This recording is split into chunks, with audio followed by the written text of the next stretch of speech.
Hey guys, in this video I'm just going to do a basic review on a new Scorpion adventure helmet that I've just purchased recently, and I'm just out and about today going to try it out, put it through its paces, and I'll let you know how I get on. Stay tuned. Okay, so the model is the Scorpion ADF 9000 helmet. This helmet has replaced my previous helmet, which was a Shoei GT Air 2, which I've had for about 6 years, so it was time to replace and upgrade and just get something different. First time owning an adventure helmet, I wasn't too sure, to be honest. Not sure if the peak was going to be a bit of a nuisance, if it was going to be noisy, but so far so good. So I did try on quite a few, looked at a lot of different reviews on YouTube.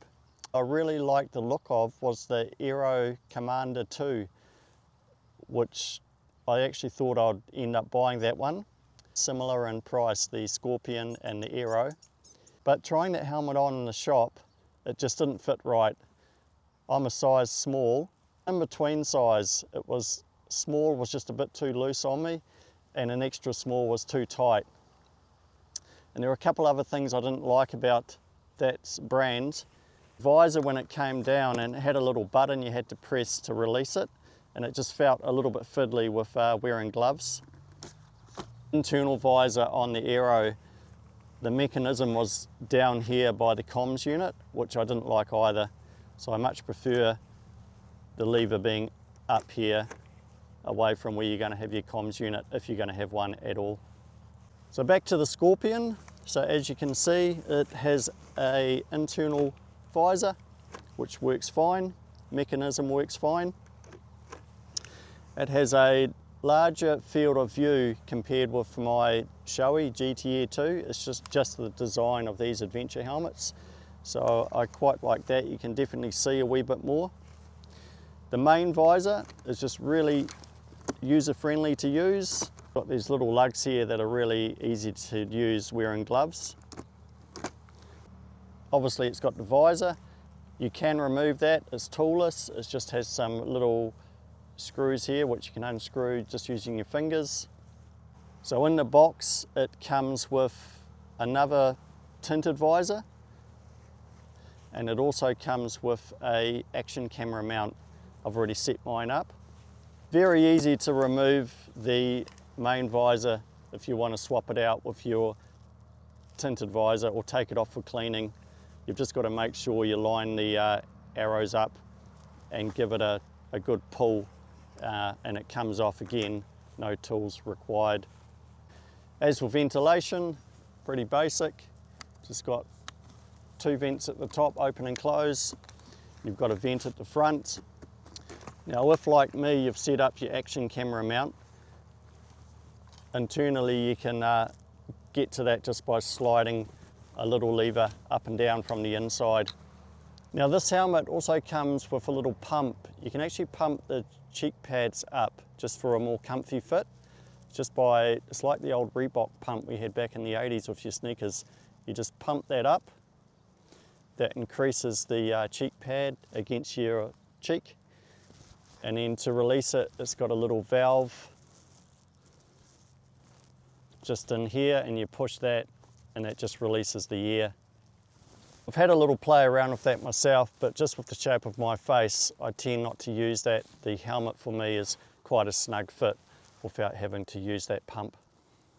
As with most helmets nowadays, all the lining comes out, so you can wash it all in the washing machine, keep it all nice and clean. It's also got cutouts for your speakers for your comms unit, and the cutout slots are up to 50mm. Now one of the features I really like about it is having the action camera mount that comes with the helmet. And if you are going to use it, all you have to do is take off a little plastic cover.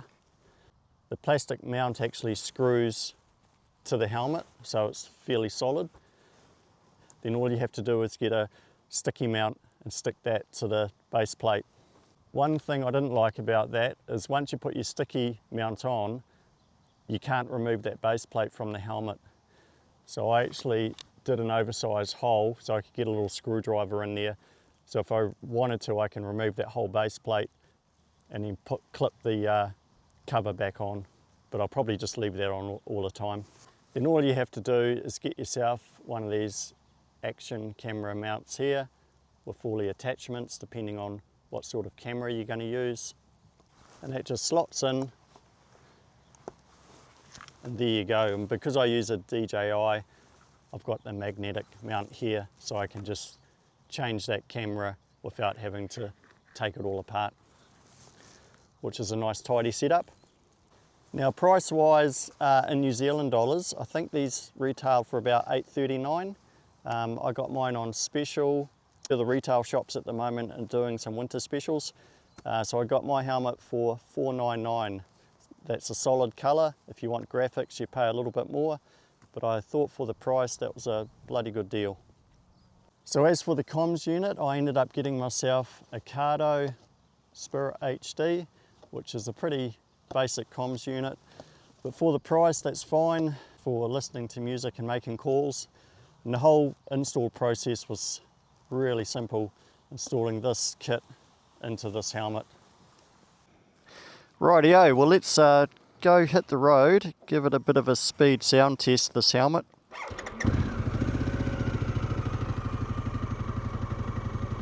Get up to the legal speed limit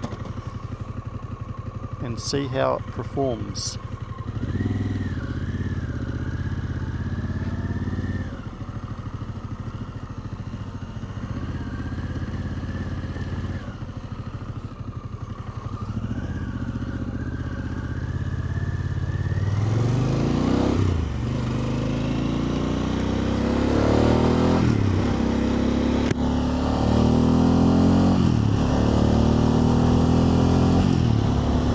So I've got some nice straight roads here, just come up to 100k an hour, maybe just a little bit over.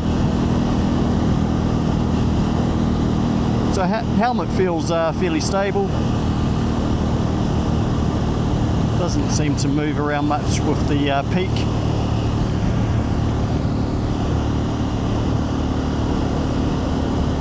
And it's certainly no noisier than my existing Shoei helmet. I do wear earplugs, so that helps.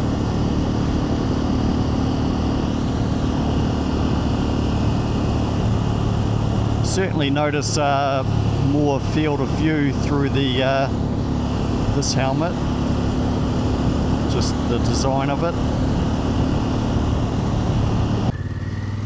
Now one thing I do want to test is having the camera mounted to the front of the helmet for the point of view shots.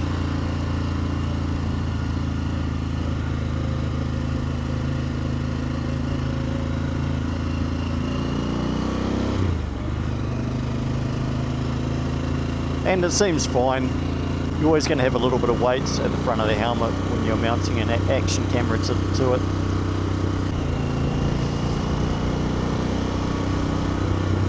The mount actually brings the camera a little bit higher, which is quite good. If you do, I can see it recording even though I use a remote. If the remote goes flat, you can still get to the on-off button. Not a problem.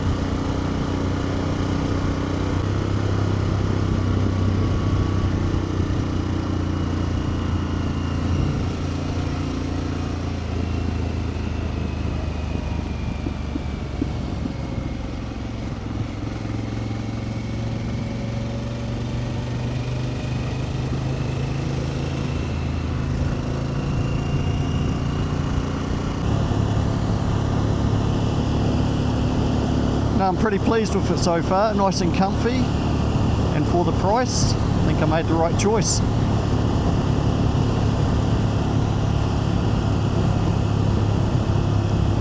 Alright guys, well hopefully this video helped you out a wee bit if you're thinking of buying the Scorpion helmet.